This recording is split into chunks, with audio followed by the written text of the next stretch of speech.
വാർത്തകളിലേക്ക്. വഖഫ് നിയമ ഭേദഗതി ചോദ്യം ചെയ്തുള്ള ഹർജികൾ സുപ്രീം കോടതി ഇന്ന് പരിഗണിക്കും. ചീഫ് ജസ്റ്റിസ് സഞ്ജീവ് ഖന്ന അധ്യക്ഷനായ 3-അംഗ ബെഞ്ചാണ് ഹർജികൾ പരിഗണിക്കുക. മുസ്ലിം ലീഗ്, DMK അടക്കമുള്ളവർ നൽകിയ ഹർജികളാണ് പരിഗണിക്കുന്നത്. ആന്റണി ജോർജ് ഉണ്ട് വിവരങ്ങളുമായി. ആന്റണി, പ്രതിഷേധങ്ങൾ കനക്കുന്നുണ്ട്, ആരോപണങ്ങൾ വലിയ രീതിയിൽ ഉയരുന്നുണ്ട്. അതിൻ്റെ എല്ലാം പശ്ചാത്തലത്തിലാണ് ഇന്നിപ്പോൾ ഈ ഒരു ഹർജികൾ പരിഗണിക്കുന്നത്. തീർച്ചയായും ഇന്ന് ഏറ്റവും നിർണായകമായ ഒരു ദിനമാണ്. ഈ നിയമം പാസ്സാക്കിയതിന് തൊട്ടു പിന്നാലെ തന്നെ മുസ്ലിം ലീഗ് അടക്കം സുപ്രീം കോടതിയെ സമീപിച്ചിരുന്നു. അന്ന് ആ ഹർജി അന്ന് തന്നെ പരിഗണിക്കാമെന്നാണ് ആദ്യം ചീഫ് ജസ്റ്റിസ് അധ്യക്ഷനായ ബെഞ്ച് അതിന് സമയം അന്ന് തന്നെ അറിയിക്കാമെന്നാണ് പറഞ്ഞിരുന്നത്. പിന്നീട് ഇന്ന് ഹർജി പരിഗണിക്കാനായി മാറ്റുകയായിരുന്നു. എന്തായാലും ഏറ്റവും നിർണായകമായ ഒരു ദിനം തന്നെയാണ്. സുപ്രീം കോടതി എന്ത് നിലപാടായിരിക്കും എടുക്കുക എന്നുള്ളതാണ് ശ്രദ്ധേയമായുള്ളത്. ഹർജിക്കാരുടെ പ്രധാനപ്പെട്ട ആവശ്യം എന്ന് പറയുന്നത് ഈ നിയമം അടിയന്തരമായി സ്റ്റേ ചെയ്യണമെന്നുള്ളതാണ് ഈ ഹർജിക്കാർ മുന്നോട്ട് വെച്ചിരിക്കുന്ന ഒരു പ്രധാന ആവശ്യം. ഏതായാലും കപിൽ സിബൽ അടക്കമുള്ളവരാണ് ഈ മുസ്ലിം ലീഗിന് വേണ്ടി ഹാജരാകുന്നത്. ഹർജിയുമായി സുപ്രീം കോടതിയെ സമീപിച്ചിരിക്കുന്നത് മുസ്ലിം ലീഗ്, DMK, അതുപോലെ തന്നെ കോൺഗ്രസ്, മജ്ലിസ് പാർട്ടി, AAP, അതേപോലെ തന്നെ സമസ്ത, ജമിയത്തുൽ ഉലമ, ജമിയത്തുലമ ഐ ഹിന്ദ്, അഖിലേന്ത്യാ മുസ്ലിം വ്യക്തി നിയമ ബോർഡ് തുടങ്ങിയ ആളുകളാണ്. ഏതാണ്ട് 30ഓളം ഹർജികളാണ് ഇത്തരത്തിൽ ഈ നിയമത്തെ എതിർത്തുകൊണ്ട് വന്നിരിക്കുന്നത്. ഈ നിയമം സ്റ്റേ ചെയ്യണമെന്നുള്ളതാണ് പ്രധാനപ്പെട്ട ഒരാവശ്യം. അതുപോലെ തന്നെ ഈ മുസ്ലിം ലീഗിന്റെ ഹർജിയിൽ മുനമ്പം അടക്കമുള്ള വിഷയങ്ങൾ കൂടി ചൂണ്ടിക്കാണിക്കുകയും ചെയ്തിട്ടുണ്ട്. ഈ മുനമ്പത്തെ വിഷയം ഈ നിയമത്തിലൂടെ പരിഹരിക്കാമെന്നുള്ള കേന്ദ്രവാദം അടക്കം ചൂണ്ടിക്കാട്ടി അത് നടക്കുന്ന കാര്യമല്ല എന്നതടക്കം ചൂണ്ടിക്കാട്ടിയാണ് മുസ്ലിം ലീഗിന്റെ ഹർജി കൊടുത്തിട്ടുള്ളത്. അങ്ങനെ വിവിധ ഹർജികൾ, 30ഓളം ഹർജികൾ ആണ് പരിഗണിക്കുന്നത്. ഏതായാലും സുപ്രീം കോടതി ഇക്കാര്യത്തിൽ എന്ത് നിലപാട് സ്വീകരിക്കുമെന്നുള്ളതാണ് അറിയേണ്ടത്. ഈ എതിർത്തുള്ള ഹർജികൾക്ക് പുറമെ ഈ നിയമത്തെ അനുകൂലിച്ചും ഹർജികൾ ഉണ്ട് എന്നുള്ളതാണ്. 6 സംസ്ഥാനങ്ങളാണ് ഈ നിയമത്തെ അനുകൂലിച്ചുകൊണ്ട് സുപ്രീം കോടതിയെ സമീപിച്ചിരിക്കുന്നത്. BJP ഭരിക്കുന്ന സംസ്ഥാനങ്ങളാണ്. പ്രധാനപ്പെട്ടതായി രാജസ്ഥാൻ, ഛത്തീസ്ഗഡ്, മഹാരാഷ്ട്ര, ഉത്തരാഖണ്ഡ്, മധ്യപ്രദേശ് എന്നീ സംസ്ഥാനങ്ങളാണ് ഈ നിയമ ഭേദഗതിയെ അനുകൂലിച്ചുകൊണ്ട് സുപ്രീം കോടതിയെ സമീപിച്ചിരിക്കുന്നത്.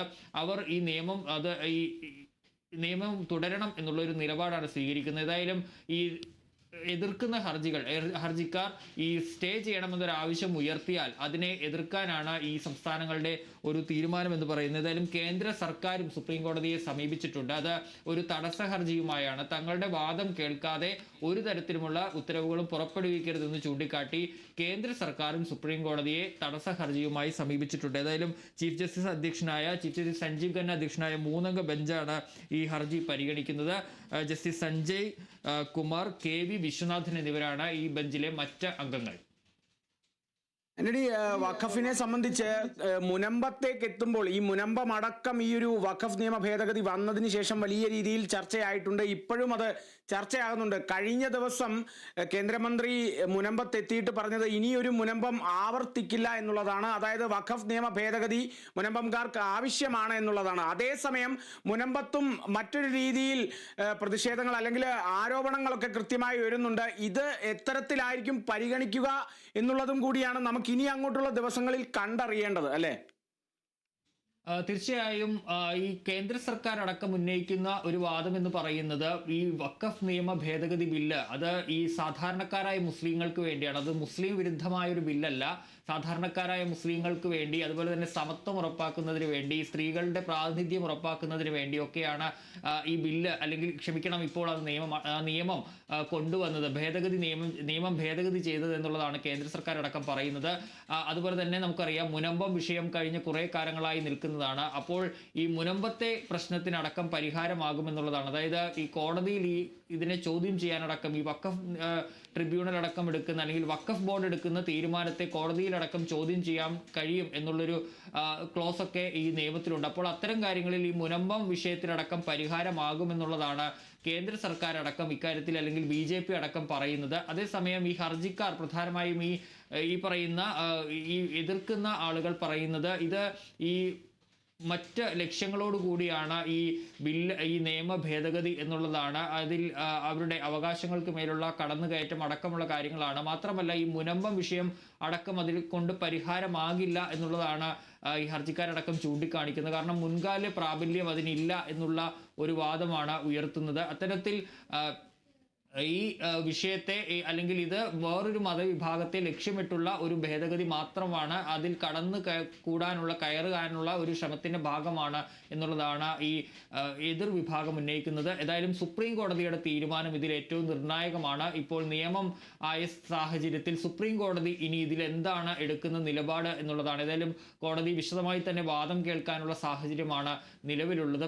പെട്ടെന്ന് ഒരു സ്റ്റേ ഉത്തരവിലേക്കൊക്കെ പോകുമോ എന്നുള്ളത് കാത്തിരുന്ന് കാണേണ്ട കാര്യമാണ്. ഏതായാലും കോടതി ഇക്കാര്യത്തിൽ എന്തായിരിക്കും എടുക്കുന്ന നിലപാട് എന്നുള്ളത് ഏറെ നിർണായകമാണ്. ഇന്ന് 2 മണിക്ക് ഹർജി പരിഗണിക്കുമ്പോൾ ചീഫ് ജസ്റ്റിസ് അധ്യക്ഷനായ ബെഞ്ചാണ് ഹർജി പരിഗണിക്കുന്നത്. ഏതായാലും ഈ വാദങ്ങളെല്ലാം സുപ്രീം കോടതി കേൾക്കും. കേന്ദ്ര സർക്കാരിന്റെ തടസ്സ ഹർജി അടക്കമുണ്ട്. അപ്പോൾ അതെല്ലാം കേട്ട ശേഷം സുപ്രീം കോടതി ഈ നിയമം സ്റ്റേ ചെയ്യുമോ, നിയമ ഭേദഗതി സ്റ്റേ ചെയ്യുമോ എന്നുള്ളതാണ് ഏറ്റവും പ്രധാനപ്പെട്ട ഒരു ചോദ്യമായി ഉള്ളത്. ഏതായാലും അങ്ങനെയെങ്കിൽ അത് സർക്കാരിനെ സംബന്ധിച്ച് വലിയ തിരിച്ചടിയാകും. ഏതായാലും അതിനുവേണ്ടി കാത്തിരിക്കുകയാണ് എല്ലാവരും. ആന്റണി, വഖഫ് ഭേദഗതി നിയമം ഇത്തരത്തിലൊരു ചർച്ചയായൊരു സാഹചര്യത്തിൽ രാജ്യത്തിന്റെ പല ഭാഗങ്ങളിൽ സംഘർഷം ഉടലെടുക്കുന്നുണ്ട്. മുർഷിദാബാദ് സംഘർഷമൊക്കെ നമ്മൾ കണ്ടതാണ്. അതിൽ വലിയ ഒരു കലാപ രീതിയിലേക്കൊക്കെ മാറിയേക്കാമെന്നുള്ള സൂചനകൾ വരെ വന്നിരുന്നു. അപ്പോൾ ഈ സംഘർഷങ്ങളെ കുറിച്ചുള്ളൊരു പരാമർശവും ഇന്നിപ്പോൾ ഈ ഒരു കേസ് പരിഗണിക്കുമ്പോൾ സുപ്രീം കോടതിയുടെ ഭാഗത്തു നിന്നുണ്ടാകും അല്ലേ? അങ്ങനെ നമുക്ക് ഏതായാലും ഇതുമായി ബന്ധപ്പെട്ട ബംഗാളിൽ കഴിഞ്ഞ ദിവസങ്ങളിൽ നമുക്കറിയാം, ഇപ്പോഴും അവിടെ അശാന്തമായി തന്നെ തുടരുകയാണ്. വൻ സംഘർഷമാണ് ഇപ്പോഴും മുർഷിദാബാദ് അടക്കമുള്ള കേന്ദ്രങ്ങളിൽ ഈ നിയമ ഭേദഗതിക്കെതിരെ തുടരുന്നത്.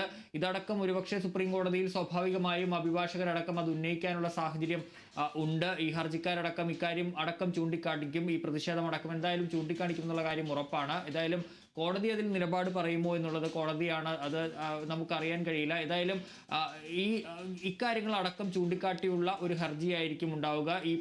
ഏതായാലും ഇത്തരം കാര്യങ്ങളെല്ലാം കൂടി കോടതിയിലേക്ക് വരുമെന്ന് തന്നെയാണ് പ്രതീക്ഷിക്കുന്നത്.